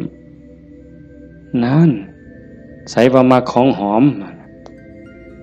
ว่างจิตเป็นกลางบ่ได้นี่สติปัญญามันบ่พอเห็นบ่อย่าว่าแต่แสบบ่แสบเลยนัวบ่นัวเลยสัมผัสคือกันเย็นห่อนอ่อนแข็งใจคือกันเนี่ยมันบ่ดีคิดแล้วเฮ็ดเจ้าของเป็นทุกข์คิดพ่อเฮ็ดเจ้าของห้องไห้น้ำตาหลั่งน้ำตาไหลก็ยังมีโอกาสนอนมือกายหน้าผากคิดฮอดแล้วก็น้ำตาไหลสะอื้นอยู่ผู้เดียวบ้าคักๆเนี่ยเด้คนเนี่ยคันแนวมันถูกใจเจ้าของก็นอนคิดเห็นแล้วก็หัวยุ่มอยู่ผู้เดียวพลิกไปพลิกมาจนเก็บไปฝันแล้วเว้ยนี่คือจิตมันฝึกบ่ทันใดไม่ออกโยมพอออกเพิ่นพาเฮาเฮ็ดงานปฏิบัติธรรมเสียเวลาย่อมสละสถานที่เงินทองพร้อมเพื่อเอาบุญให้เจ้าของส่วนหนึ่งแล้วก็เพื่อยกระดับจิตใจเจ้าของส่วนหนึ่งแล้วก็เห็นว่าทุกคนคือพี่คือน้องป่วนร่วมทุกข์เกิดแก่เจ็บตายทุกคนเคยเป็นพี่เป็นน้องเป็นญาติสายโลหิตเป็นสามีภรรยากันมานับภพนับชาติบ่ถ้วนชาตินี้ชีวิตนี้ได้เข้าใจในหลักธรรมคำสอนของพระพุทธองค์กะหวังให้เกิดประโยชน์สูงสุดส่วนหนึ่งเราก็ฉลาดบักคักถ้ามาเสือสู่คนที่นั่งอยู่นี่แบ่งบุญเล่าเด้เรากินเปอร์เซ็นต์หมู่เจ้าได้เนี่ยเป็นพ่อค้าสำนะหัวพ่อค้ายังมีอยู่นี่แม้แต่เฮ็ดบุญเด้ถ้าเบิ่งมื้ออื่นทราบบัดสิมื้อนี่บัดสิมื้อนี่จากโอ้ยอนุโมทนาสาธุเด้อนำพ่อใหญ่เด้อพ่อใหญ่ก็สาธุเอาหมดให้เจ้าได้บุญหลายๆจะแม่นอ่อนซ่อนเจ้าเห็นบ่เปอร์เซ็นต์ที่เราได้นำหมู่เจ้าเนี่ยจิตเราก็สะอาดขึ้นยิ่งเข้าใจในการประพฤติปฏิบัติหวังยกจิตยกใจพลังบุญตรงนี้เฮ็ดให้จิตเราสูงขึ้นมีกำลังใจขึ้นมีความเพียรพยายามมากขึ้นจิตโล่งโปร่งเบามากขึ้นพลังบุญมันส่งนี่คนฉลาดก็เฮ็ดแนวนี้คันคนบ่ฉลาดเด้มีที่มีสวนจังซี่สถานที่ดีๆจังซี่ชวนหมู่มากินเหล้ากระท่อมงามๆมันสินั่งกินเหล้าเบิ่งแสงเดือนแสงดาวใจมันสิอ่อนซ่อนคักแล้วไปอีกคนละแนวแต่คนมีปัญญาเฮ็ดอีกแบบนั่นว่าการประพฤติปฏิบัติเป้าหมายสูงสุดก็คือขนกิเลสออกจากใจความโลภความโกรธความหลงความหักความชั่งความเกลียดความกลัวอิจฉาริษยาอาฆาตพยาบาทจองเวรน้อยเนื้อต่ำใจโยมสังเกตใจเจ้าของให้มันเห็นขันบ่เห็นตรงนี้ก็งมอีกโดนเติบได้กิเลสมันเกิดอยู่ใจเนี่ยคุณธรรมก็เกิดอยู่ใจเนี่ยนรกก็อยู่ใจสวรรค์ก็อยู่ใจเนี่ยเฮาสิให้อีหยังเกิดมันเกิดได้เทื่อละอย่างไม่ออกความโลภความโกรธความหลงอิจฉาริษยาอาฆาตพยาบาทจองเวรน้อยเนื้อต่ำใจหักสั่งเกิดในใจเขาเกิดได้เทื่อละอย่างซ้ำกับตะเว้นขึ้นแจ้งมืดจักไปใสเหมือนยังตะเว้นตกดินความมืดจักมาแต่ใสความแจ้งจักไปใส ย่ำเฮาดีใจนี่ความเสียใจจักไปใส่มิดอ้อยซอยย่ำเฮาสร้างขึ้นมาหักกับมดอ้อยซอยผัวเจ้าของนี่แล้วเคยเปลี่ยนบ่ผัวเจ้าของเมียเจ้าของนี่ฮักปานสิกลืนกินแพงกับแพงแต่บัดย่ำสร้างมาแล้วบ่โธ่หักจักไปใส่จนขากันตายแล้วเว้ยเห็นบ่อยู่น้ำกันจังสิบัดเป็นตาหักเกินมากกับเป็นตาหักบัดเป็นตาสั่งกับเป็นตาสั่งจังว่าใจเฮามันได้เกิดขึ้นได้เทื่อละอย่างเทื่อละอย่างแล้วเฮาใส่อีหยังเกิดขึ้นกับใจเฮาบัดนี้ผู้มีธรรมก็อยากให้ความดีเกิดความดีใจความภูมิใจจิตที่มีเมตตาต่อกันหวังดีต่อกันอนุโมทนายินดีนำในเมื่อผู้อื่นเขาได้ดียามเมื่อคนอื่นเขาทุกข์ยากลำบากซอยเหลือบ่ได้ก็ให้มีอุเบกขาให้ถือว่าเป็นกรรมของสัตว์พอซอยเหลือได้ก็ซอยเหลือคันเฮาจอบเบิ่งจังซี่ใจเฮามีอีหยังเกิดขึ้นปั๊บก็ฮู้จักคืออาตมาเว้าตอนกลางๆนั่นว่าคิดปั๊บฮู้ปั๊บคิดปั๊บฮู้ปั๊บอันคือเฮ็ดให้มันว่างแต่คันเฮาจอบเบิ่งมันมีอีหยังเกิดขึ้นก็ฮู้ให้มันเป็นเรื่องบ่ดีบ่งามก็บ่ทรงบ่บวกบ่ทรงมันต่อบ่ร่วมคิดกับมันบ่ร่วมขบวนการกับมันเฮาจะเห็นซ่อมเบิ่งกันจากฮู้ว่าเจ้าของเป็นคนแนวใดก็จอบเบิ่งใจเจ้าของนี่เป็นคนขี้อิจฉาบ่เป็นคนขี้โลภบ่เป็นคนขี้โกรธบ่เป็นคนขี้น้อยใจบ่ญาติโยมต้องซ่อมเจ้าของได้บัดนี้ผู้เฮ็ดมาแล้วก็สาธุผู้บ่ทันเคยเฮ็ดก็ลองสังเกตเวลามันบ่พอโยมประเด็นสุดท้ายสิเว้านำเนี่ยเวลาของชีวิตเฮาเหลือน้อยผู้บางคนเข้าวัดมา10 ปี20 ปี30 ปี40 ปีผู้บางคนหลายกว่านั้นลองเบิ่งบัดเทียบเบิ่งวันเวลาที่เฮาเข้าวัดเข้าว่าปฏิบัตินำครูบาอาจารย์นับเงินทำบุญกันหลายแสนลองเบิ่งเด้นับเงินที่เฮาบริจาคทำบุญหน่อยแน่หลายแน่นี่เวลา20 30 40 ปีนี่มันเป็นแสนแล้วคันบริจาคเทื่อละ100เทื่อละ20เนี่ยเข้าหมดจักเหล้าตั้งแต่ใส่บาตรตั้งแต่ไปจังหันจังเพี้ยนเข้าเฮาหมดจักเหล้าเอาผ้าเอาสาดเอาหมอนถวายวัดหมดไปหลายปานใดคันเว้าถึงแง่เป็นบุญแง่ความภูมิใจนี่โยมก็ภูมิใจบักคักเอาตัวนี้มาเป็นปีติจูงจิตให้เกิดความสงบก็ยังได้เป็นบุญได้เป็นจาคานุสติเนี่ยนำพาจิตไปสู่ความสงบได้อันนี้คือแง่ของบุญก็เป็นที่เพิ่งให้จิตให้ใจอย่างมหาศาลเลยล่ะไปแต่คันเว้าถึงแง่ของการพัฒนาเป้าหมายของพุทธศาสนาในขณะที่เสียเงินไปหลายแสนแล้วหมดเงินไปหลายแสนแล้วหมดเข้าไปหลายเหล่าแล้วยกใจขึ้นบ่ใจเฮายกขึ้นได้ส่ำใดความโลภลดลงจักหน่อยบ่ความโกรธลดลงจักหน่อยบ่ความแข็งดีแข็งเด่นลดลงจักหน่อยบ่หือไปวัดแห่งแต่ไปผิดกันอยู่วัด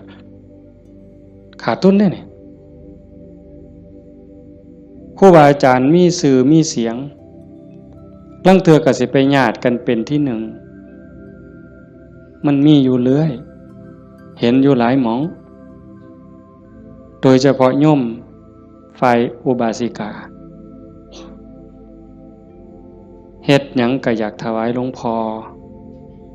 อยากให้หลวงพ่อฉันของเจ้าของใส่ของเจ้าของผู้นี้เฮ็ดอยู่แล้วมีผู้ใหม่มามีการแข่งกันขาดทุนนี่ตัวนี้คือขาดทุนลอดพื้นบ่แม่นขาดทุนธรรมดากิเลสมันบ่ได้ยอมเฮาเด้ไม่ออกสังเกตเด้อย่าเชื่ออาตมานำ แม้แต่พระเถาะ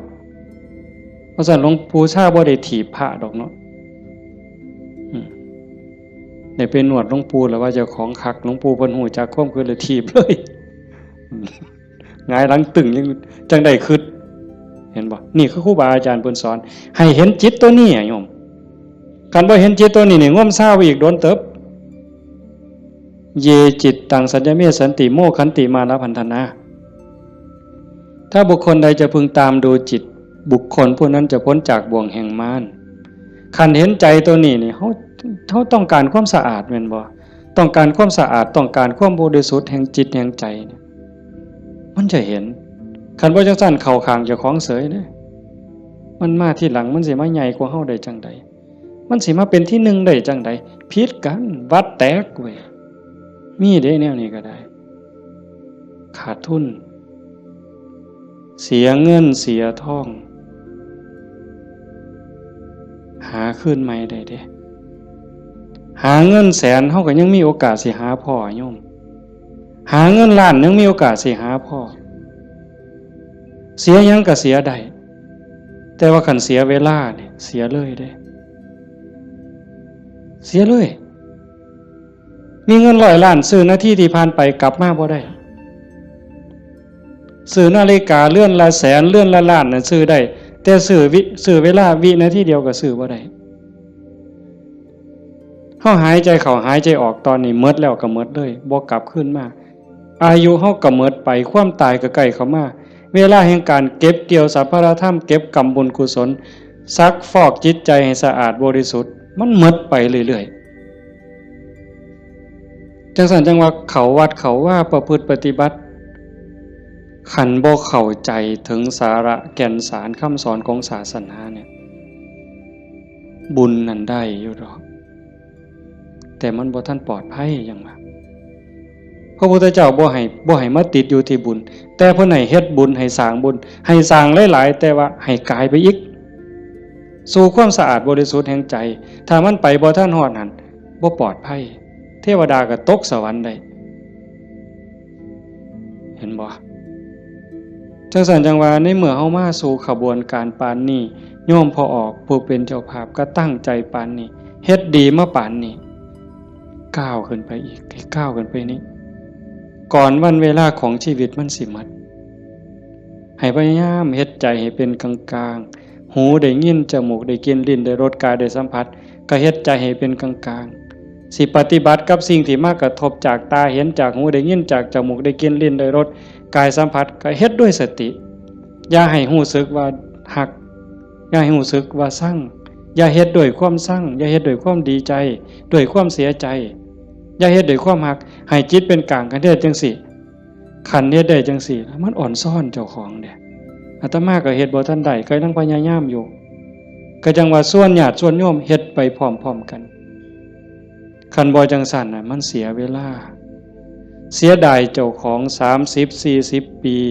หมดเงินก็หลายแสนหมดข้าวก็หลายเหล่าหมดเวลาในการทำมาหากินเงินที่มาบริจาคข้าวของที่มาทำบุญก็หมดไปแล้วเวลาล่ะคันเอาเวลานั้นที่มาอยู่วัดอยู่ว่ามาสร้างน้ำทำบุญไปหาเงินหาทองมันก็ต้องได้ตื่มกันอีกหลายเติบมันจักเท่าแต่ว่าเฮายอมเสียสิ่งนั้นเพื่อสิแลกเอาสิ่งที่ดีที่สุดสิ่งที่ประเสริฐที่สุดก็คือใจเจ้าของเนี่ยให้ได้ใจที่มีความสงบใจที่มีความร่มเย็นใจที่เต็มเปี่ยมด้วยความเมตตากรุณายินดีมุทิตากับผู้อื่นใจที่เป็นอุเบกขาโตสติความระลึกได้แล้วก็อุเบกขาตัวว่างจิตเป็นกลางจิตที่เฉยเป็นสิ่งที่เฮาควรจะหาให้มันได้หาให้มันพอให้มันเจอก่อนลมหายใจสุดท้ายสิดับลงไม่ออกให้มันพอจิตนี่ก่อนลมหายใจสุดท้ายสิดับลงเพราะนั่นคือพุทธะพุทธะคือความสะอาดจิตที่สะอาดจิตที่สว่างจิตที่สงบ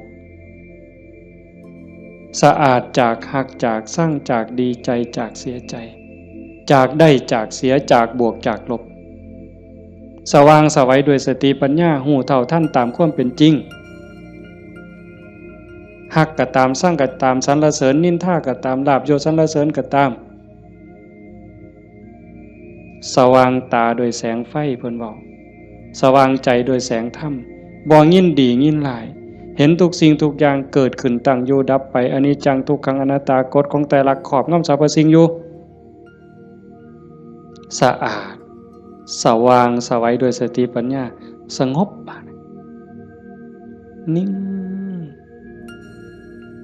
จิตใจบ่กระเพื่อมด่ามากกับบ่กระเพื่อมย่องมากกับบ่กระเพื่อมนักแน่นคือกับหินเนี่ยจิตใจของพุทธะเป็นแบบนั้นสะอาดสว่างสงบหูเท่าท่านตื่นจากความลับไหลเบิกบานจากการที่เจ้าของบ่มีโทษตรงนี้เป็นวิชาการของพุทธศาสนาเป็นหลักที่ชาวพุทธต้องปฏิบัติอันสิไปอ่อนว่อนบวงสรวงสวดแล้วก็ขอสวดแล้วก็ขอขันมันได้ซ้ำนั้นมันก็สิดีอยู่ขันมันได้พระพุทธเจ้าก็พาเฮ็ดแต่ตรงนี้ที่พระพุทธองค์เพิ่นสอนสลบจักเทื่อกลัวสิเป็นพระพุทธเจ้าหลวงปู่ชาลำบากปานใดอาตมาเคยอ่านพอเนาะว่าสิขึ้นไปอยู่เทิงภูว่าบ่อยากยุ่งบ่อยากยากนำการมาหาบิณฑบาตไปอยู่เทิงภูก็ว่าสิเหี่ยวกินพุ่นเนาะเหี่ยวฉันพุ่นเนาะฝึกซ้อมจนปานนั้นบัดเป็นไข้เป็นหนาวไปอยู่กลางป่าก็บ่อยากให้ผู้พี่น้องยากนำก็ซ้อมมันสิใจขาดยามใดสิจูดไปสุดที่ถิ่มเพิ่นว่าบ่ได้ยินเสียงกวงห้องหลวงปู่เพิ่นปัญญาหลายดีเนาะอาตมาก็จังได๋ดอกมื้อนึงไปอยู่อยู่วัดวัง 2-3 มื้อนั่นล่ะก็เปิดวิทยุฟังหลวงปู่เพิ่นเทศน์อาตมาก็หัวอยู่ผู้เดียวจุจ่อๆสั่นๆนี่คำสอนหลวงปู่ซ่าอยู่กับเจ้าของนี่อยู่หูดังนี่เนาะอยู่กับขนตานี่ทักงุ่มจ่อๆธรรมะนี่โอ้จะเป็นปัญญาคักๆเพิ่นยังว่าโอปนัญญิโกเป็นสิ่งที่ควรน้อมเข้ามาใส่ตนมันบ่อยู่ไสไม่ออกคันเวลามันสิเข้าใจมันสิฮู้เล็กๆน้อยๆนี่ดอกมันฮู้ในเจ้าของมันเห็นในเจ้าของนี่โอปนัญญิโกเป็นสิ่งที่ควรน้อมเข้ามาใส่ตนคันน้อมเข้ามาใส่ตนนั่นเป็นคำสอนของพระพุทธเจ้าคันน้อมออกไปจักแม่นคำสอนไผบัดนี้คันไปอ่อนว่อนบวงสรวงเทวบุตรเทวดาอินทร์พรหมยมยักษ์พระเจ้าทั้งหลายนี่แล้วโลดแต่ว่าอาศัยการประพฤติปฏิบัติจังว่าการฟังเทศน์ฟังธรรมให้เป็นไปเพื่อความศรัทธาความเหลื่อมใสศรัทธาปาสาทะวิริยะความภาคเพียรพระพุทธศาสนาเพิ่นสอนเรื่องความภาคเพียรวิริเยนะทุกขมัจเจติเฮาสิล่วงทุกข์ได้ก็ย้อนความเพียรพยายามของเฮาเองผู้อื่นเฮ็ดให้บ่ได้คันเฮ็ดให้ได้มีผู้วิเศษผู้ศักดิ์สิทธิ์ครูบาอาจารย์เป่าให้เสกให้ผู้ใดสิเกินพระพุทธเจ้าพระออกว่าไผสิเกินพระพุทธเจ้าในโลกในจักรวาลเนี่ยคันมันเฮ็ดแทนได้ทำพิธีเฮ็ดให้ได้พระพุทธเจ้าเฮ็ดให้หมดมื้อเช้าย่างบิณฑบาตหัวแต่ว่ามันก็หาเรื่องอยู่เลยปีชงเพิ่นว่าปีนี้ปีชงส่งหยังส่งกาแฟ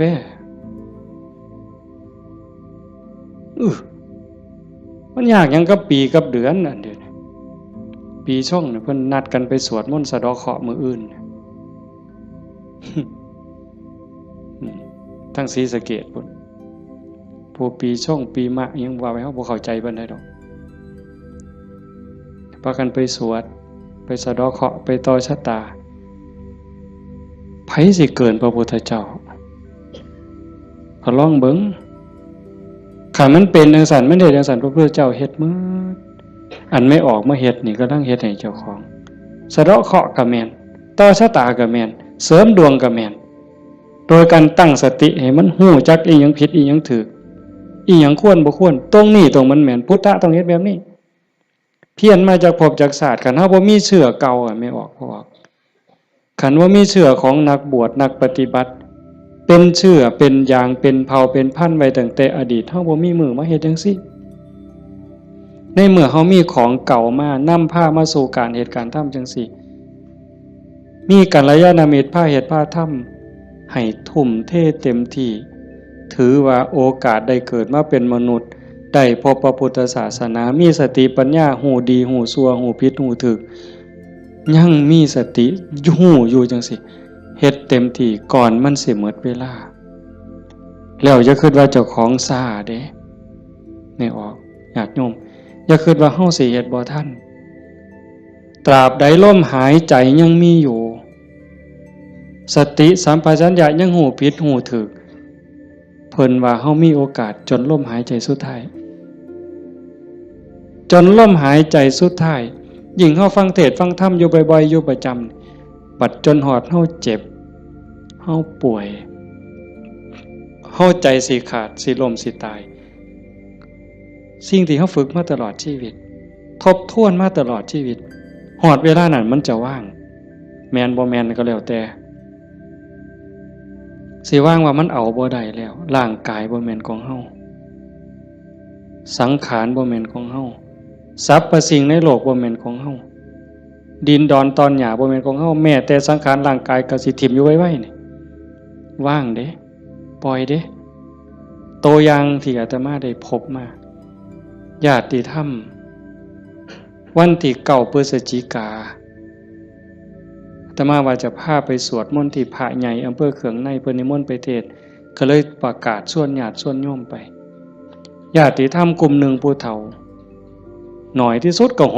60แต่ส่วนใหญ่70ขึ้นไปเกิดอุบัติเหตุโยมอาจจะได้ยินข่าวอยู่ว่าจักรถสิเลี้ยวเข้าพระใหญ่เขื่อนเพื่อเขื่องในเลี้ยวเข้าไป2ขั้นหน้าไปติดหลุมสิลงจากทางลาดยางมันมีหลุมก็คอยหยอดขั้นหน้าคอยหยอดขั้นหลังก็จอดนิ่งๆรถวัดป่าใหญ่เมืองอุบลแล่นมาต่ำเข้าเต็มลำหลังหัวเก๋งนั่นคนอยู่ทั้งหลังนี่7อยู่ทั้งหน้า2คนทั้งหน้า2บ่เป็นหยังแต่อยู่ทั้งหลัง7คนนี่ฟ้องลงรถตาย3บาดเจ็บหนัก4เป็นจังไดพวกผู้เฒ่าทั้งหมดนี่ว่าชีวิตเฮาอันนี้เพิ่นเว้าก่อนเป็นได้เว้ามาเรื่อยๆดอกบ่แม่นเว้ามื้อนั้นเว้าเรื่อยๆเว้าตลอดถ้าเฮาได้เข้าวัดเข้าว่าได้ปฏิบัติเป็นนักรบตายในสนามรบตายยามใดก็บ่ย้านยิ่งไปเฮ็ดบุญตายแห่งแต่ดีบางสิเลยเด้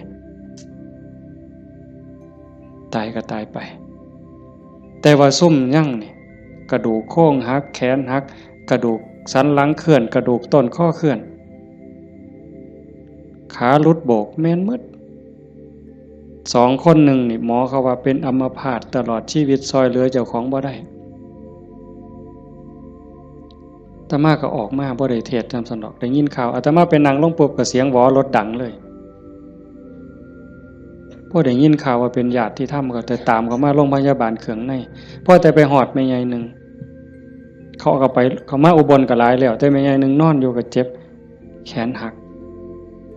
หน้านี่ลอกหมดเลือดแดงพอแต่เห็นโอ้ยอาจารย์แขวหักเพิ่นว่าแขวเสียไปซ้ำเพิ่นว่าโอ้ยสร้างมันต่อใหญ่บ่ได้ซื้อเพราะบาทดอกแขวเพิ่นว่าเราก็ยังดีใจอยู่เด้หลานหน่อยไปนำหลานอาตมาไปนำ2คนจับมือยายแน่มันหนาวมันสิไปทั้งเพิ่นแล้วนะมันหนาวจับมือยายแน่ให้ยายอุ่นแน่ให้ยายอุ่นแน่เด็กน้อยก็จับผู้คนก็บ่ฮู้เรื่องสลบไปบัดพ่อใหญ่นึงบัดกระดูกหักเขาก็คิดว่าแอวหักถ้ามาก็คิดยากหมอเขาก็มาจับนี่เขาก็เพื่อทดสอบว่าเป็นหยัง มาสุดท้ายเขาก็ว่าแอวหักกระดูกหักธรรมาก็โอ้ยตารู้ตนผู้เฒ่าเราก็ถามหาเมียเนาะครูนั่นโยมบ้านฟังเพลอาจจะเห็นพ่อใหญ่ผู้ดำๆมัน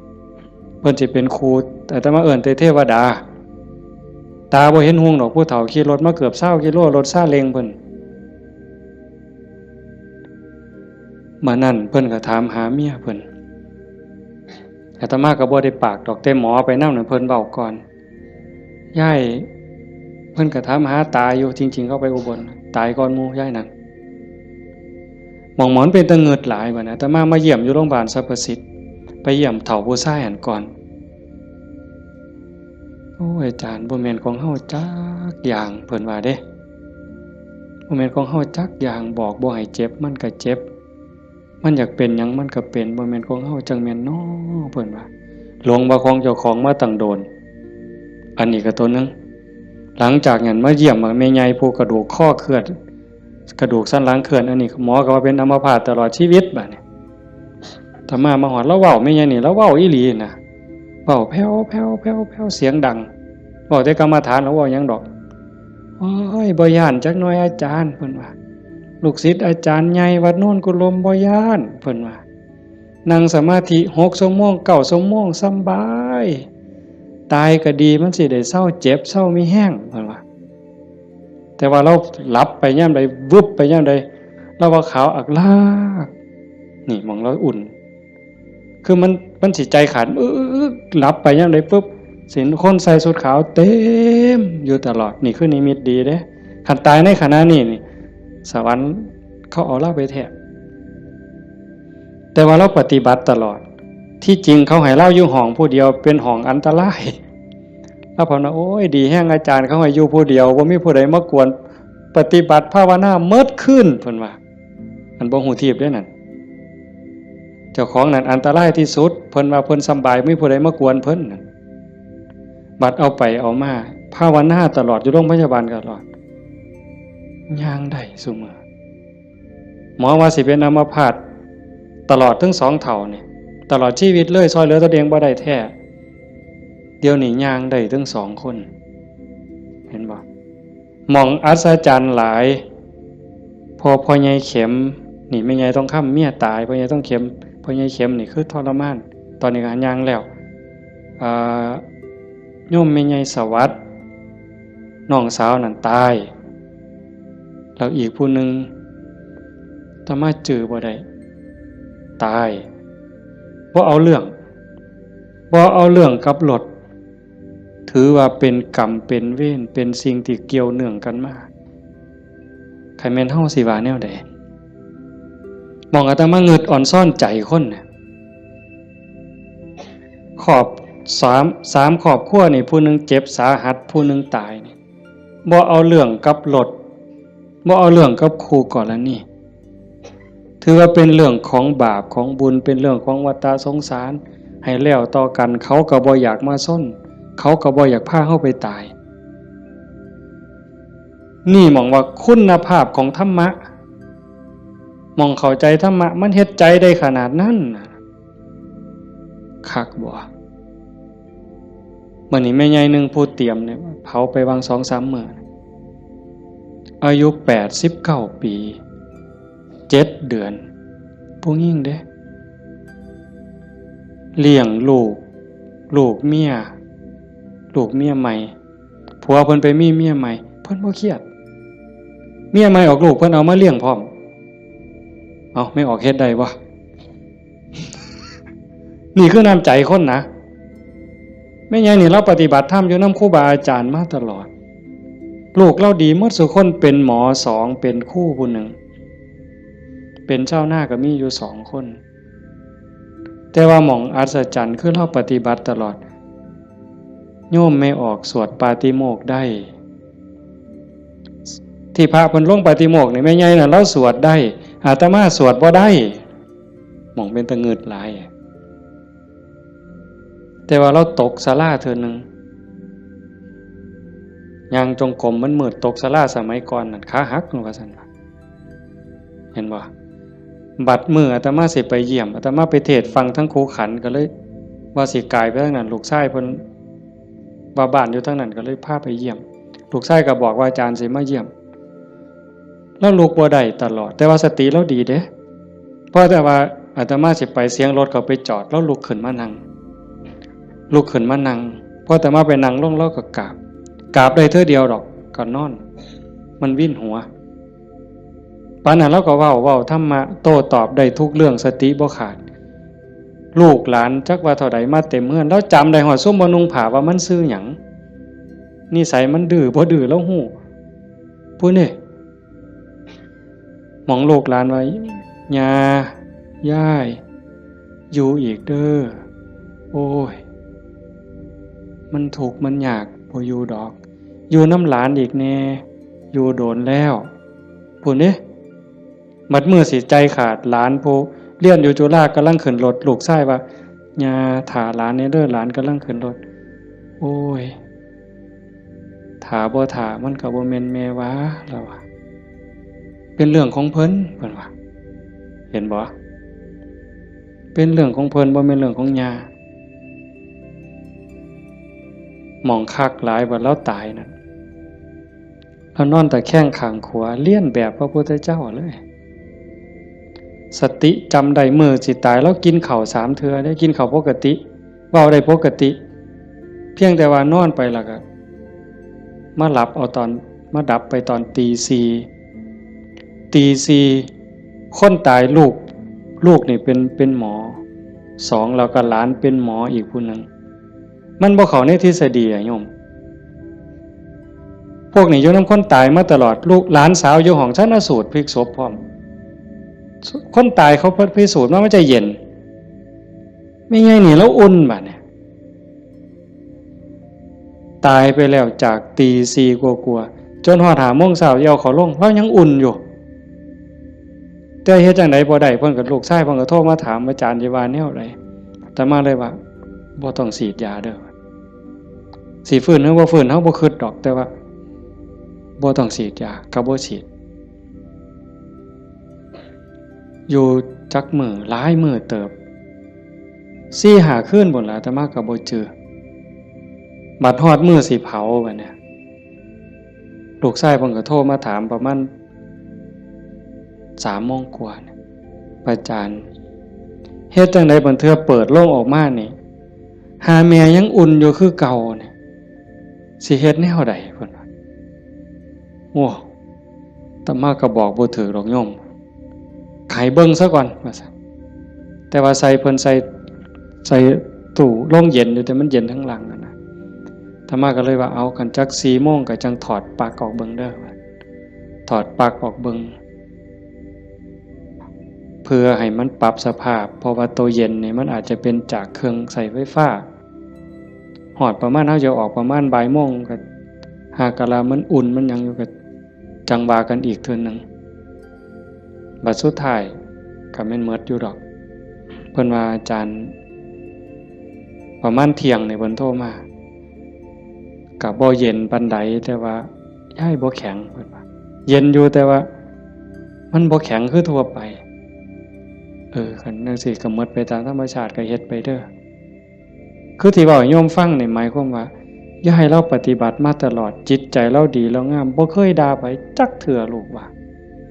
ลูกเมียใหม่เขาผัวก็อยู่นำเมียใหม่นี่เอาลูกมาเลี้ยงแล้วก็ป้อนข้าวทอกันนี่เลี้ยงซ่ากันป้อนปลาป้อนข้าวก็บ่ให้ลูกเจ้าของคำใหญ่กลัวเด้คำทอกันอาบน้ำให้ก็คือกันสอนก็คือกันฮักทอกันใจคนน่ะมันจังว่าคันมันได้ฝึกได้ฝนมันมีธรรมมันก็สุดยอดอยู่นี่โยมพ่อใหญ่พาเฮาประพฤติปฏิบัติเฮ็ดงานจังซี่เฮามาประพฤติปฏิบัติสูงสุดก็เพื่อยกจิตยกใจเด้อสรุปตรงนี้เด้อบุญนั่นเป็นของตายจังได๋เฮาก็ได้เต็มที่อยู่แล้วแต่สิ่งสำคัญน่ะให้ยกจิตยกใจเจ้าของให้มันสูงขึ้นจากอำนาจของความโลภความโกรธความหลงความอิจฉาริษยาอาฆาตพยาบาทจองเวรน้อยเนื้อต่ำใจเฮาสิเอาชนะมันได้เฮาสิสูงขึ้นกว่าอำนาจของกิเลสได้ย้อนโยมสังเกตใจเจ้าของย่ามตาเห็นหูได้ยินจมูกได้กินลิ้นได้รสท่านเฝ้าไปเสื่อมันอย่าไปหักไปสร้างน้ำมันนิ่งแล้วสังเกตความรู้สึก